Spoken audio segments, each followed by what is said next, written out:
Hello, welcome to this channel. I want you to share this podcast, and subscribe to this channel. The Lord will bless you. The other time I shared on the laws of prosperity. Now I want to take it a little step further, and share a little on it again so you understand better. You see, I actually said that prosperity it is a tool for carrying out your assignment. Prosperity, money, finances, all of these people are looking out for to have, the Rolls Royce, the Lamborghinis, the private jets, the mansions, all these things, the companies, all of these things they want to have. These things, they are not the goal, really, they are not the reward, as it were, for your labor, as it were. Prosperity is a tool. Money is a tool for carrying out an assignment. Money is a tool that is given to the man that has discovered his purpose, that has a goal he wants to achieve. Then is equipped, with that tool, money, prosperity, so he can achieve his goals, achieve his purpose. So that means a guy that has no work, no purpose, should not think of prosperity, should not think of money. And this is the unfortunate thing going on in the body of Christ, where people are praying for God to give them tools for no work. Give an example. God called all of us to be farmers, for instance.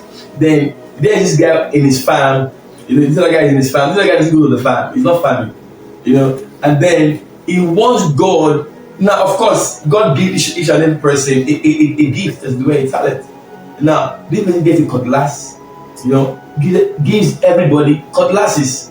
Now, this guy doesn't go to his farm. This guy is working on his cutlass. This guy goes to the farm, he's not working with the cutlass. And then both the guy that didn't go and the guy that went and is not working, they are praying, oh God, give me more cutlass. Because actually prosperity, for what it means is that prosperity is the tool, the equipment with which the farmer helps to till the ground, plant the seed, and have a harvest, have a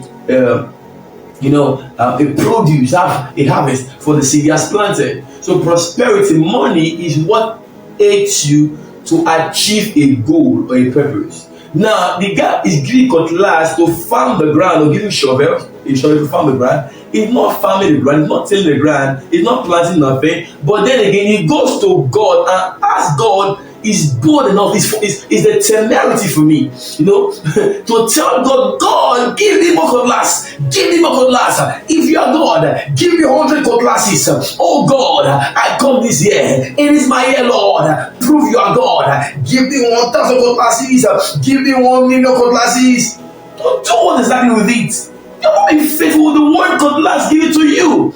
You're going to engage or manage well the resource committed to you, the money. The 30,000, the 10,000 rather, the 20,000, the 100,000, the 1,000,000. You have not stewarded it rightly, you have not managed it well. You have not engaged it to produce more results, to achieve the purpose that God has called to achieve. And you want more money, more cutlasses, more shovels. It doesn't work that way. That's why in church, most people, most Christians, they keep praying, but they end up in poverty. Their poverty gets more intense because they don't know how it works. It's not because you are praying that God gives you money. It's because you are working. God gives money to the guy that is working. Not just any work, but working in his field, in his assignment. So it is important, imperative that you find your assignment. Why were you born? What are you doing in this earth exactly? To what purpose have you been brought to this earth? What are you born to do?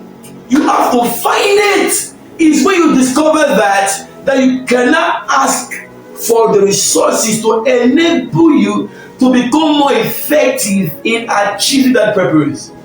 When that is done, God has no business in prospering you. If you like, pray from now till Jesus returns, or pray from now till the world ends. God is not going to increase you. Because it's going to be foolish that, imagine you were God, or you have a son, you give the son, an assignment to do. we get the pencil to maybe do an assignment on a book. It gets their place around, doesn't do the assignment, and say, Daddy, I want 10 more books to do this assignment, and 100 more pencils. You wouldn't give it to him. You don't do that. It's not faithful. You get someone a farm, a feed a farm. If you were God with that person that goes to the farm and did nothing with the one cutlass.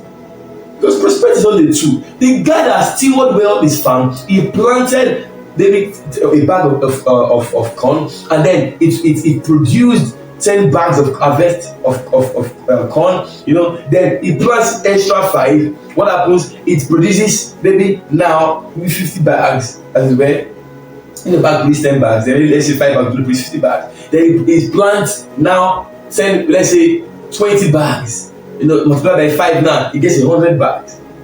By 10 rather, he gets 200 bags of corn. So you see now, because his faith, he keeps increasing in what he gets, and his farm keeps expanding. That means he now needs more hands, more tools, so he can be more effective. Because you can't be farming, the tool you needed to farm a plot of land, it's not the same tool you need to farm 10 hectares of land.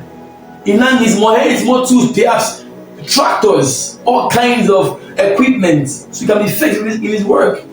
You can create a factory where he's processing the crops, all of that. That's what it is. So you cannot be you can't be complacent, lackadaisical about what God asks to do, and they expect to give you more money, more resources, more finances, prosper you much more, so you can be much more lackadaisical, much more complacent. What do you expect? Do you think God is a clown? He's not. God is not a clown. God is no fool. He will give you money because you are praying. He gives you money because you have managed well the money He gave to you previously. You have produced results with that He gave to you. You need to squander it. So there are principles you're going to learn to help you to manage money, so you can be more effective in your assignments and produce results for God. Now, you see, you can solve the problem of poverty really if only you can get to work. The reward for work is more work. The reward for a work well done is more work. God bless you. Please share this podcast, and subscribe to this channel. See you in the next video. Love you. God bless you. Shalom. God bless you.